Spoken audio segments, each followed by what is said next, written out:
So I'm experimenting all the time. This is kind of a Gnostic tradition, it's always new, it's always cathartic, so I don't have an easy answer. I don't think anybody does right now, except to continue and know that it's moving somewhere.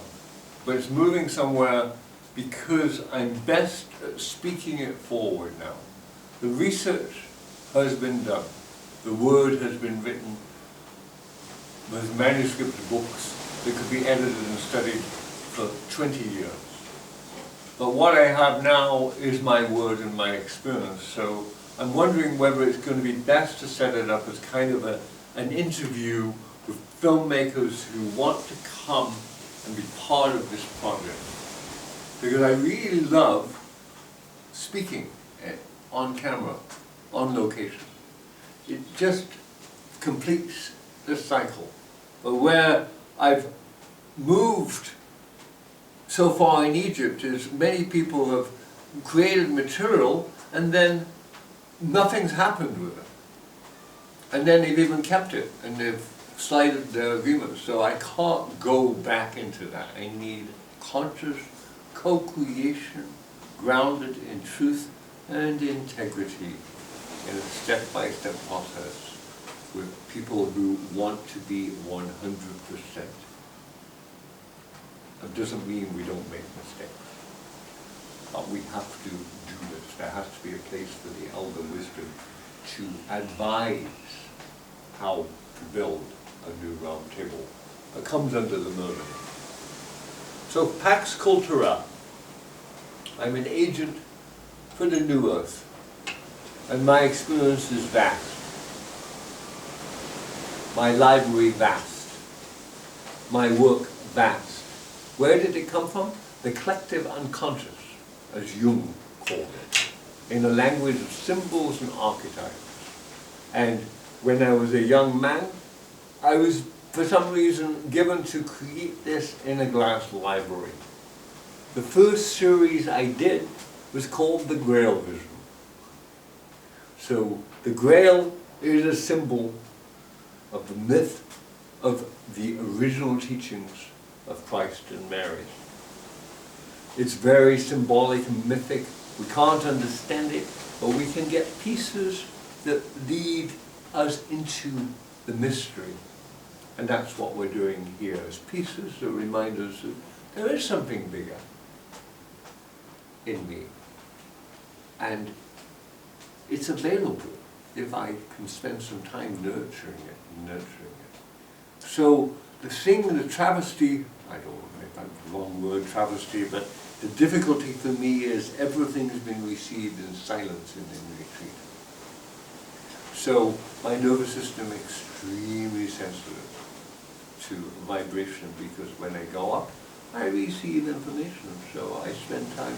I can't receive now more information. You need to build a correlation so that this can have some meaning with the people, all of the people. So now I'm going to go into my American story, because I'm 50 years to the day in America, which is a full Chiron cycle, the wounded healer.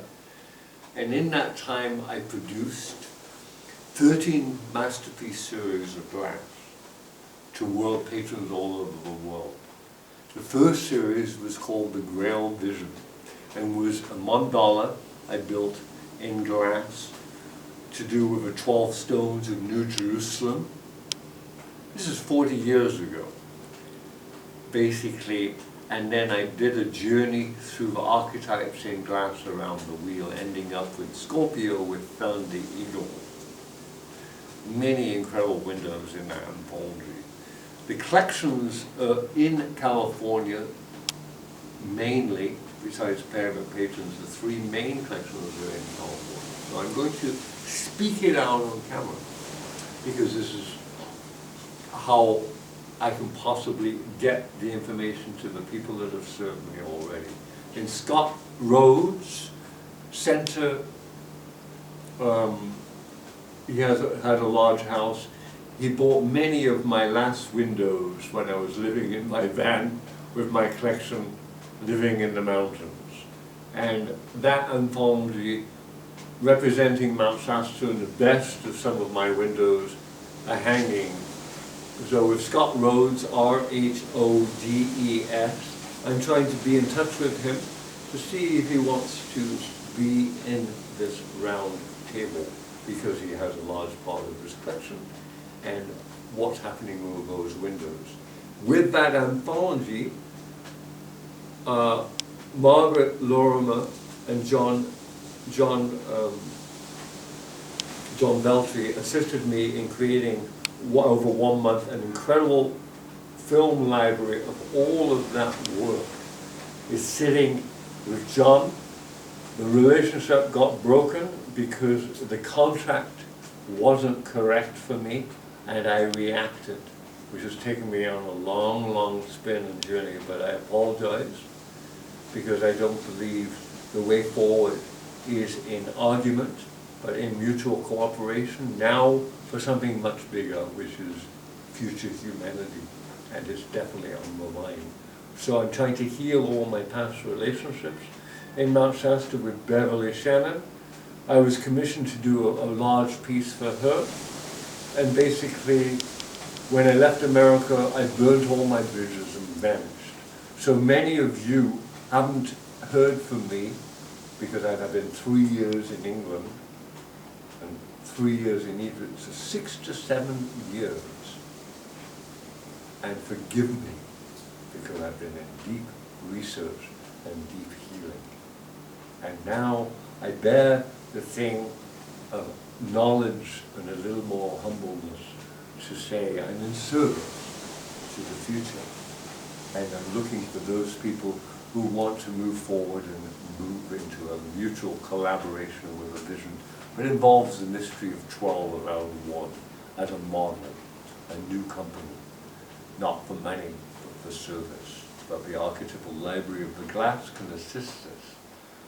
So I'm going to start connecting the dots, and then for Mount Shasta I studied 25 years with what I call the Ascended Masters, and Saint Germain and the mysteries of that, and then also with Sister Thedra, with the Brotherhood of the Seven Rays and Lake Titicaca in Peru. So those were my basic anthologies, and then I received this information on my 28th birthday, which is my Saturn return. My work was with the Aurora, and I called this the system of Aurora light language. And the Aurora holds another incredible key to the mystery of the interior sun, at least for me within this cosmology. So there are many pieces, but the research will be verifiable through others if they have experiences. Because if you're not having an experience, you're just in an intellectual understanding with me, and maybe something can happen. So I'm trying to link the parts now, because it's essential, because it's a time of great closure, and also it's a time for me to reach out into the global community to what has already been established with my friends and people who believe in me, despite all the grievances of dropping off the planet and not being